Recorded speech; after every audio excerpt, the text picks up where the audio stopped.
रामू एक छोटे से गांव में रहता था, जहां उसकी दिनचर्या बहुत साधारण थी।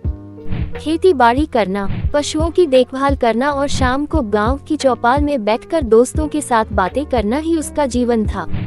लेकिन रामू के मन में हमेशा से कुछ नया करने की ललक थी, कुछ ऐसा जो उसे गांव की सीमाओं से बाहर ले जाए। एक दिन रामू के गांव में एक बूढ़ा साधु आया।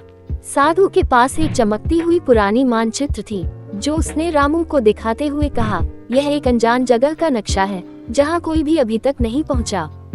वहां बहुत सी अद्भुत चीजें हैं, लेकिन ये रास्ता बहुत कठिन है।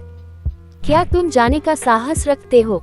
रामू ने बिना सोचे समझे हामी भर दी। साधु ने उसे एक छोटी सी पोटली दी और कहा, जब तुम्हें लगे कि सब खत्म हो गया है, तब इसे खोलना। रामू ने अपना सफर शुरू किया।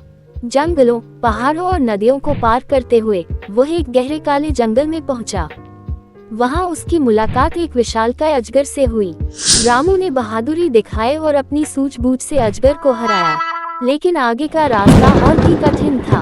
उसे तेज आंधी, बर्फबारी और उग्र जानवरों का सामना करना पड़ा। एक दिन रामू पूरी तरह से थक गया।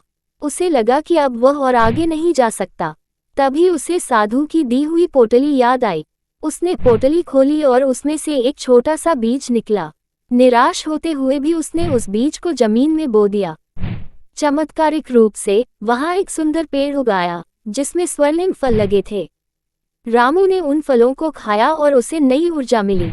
वह अपनी यात्रा जारी रख सका। आखिरकार वह उस अनजान जगह पर पहुंचा। वहां उसे ज्ञान, समृद्धि और सुख की अद्वितीय संपत्ति मिली। जब रामू वापस अपने गांव लौटा, तो वह एक बदला हुआ व्यक्ति था।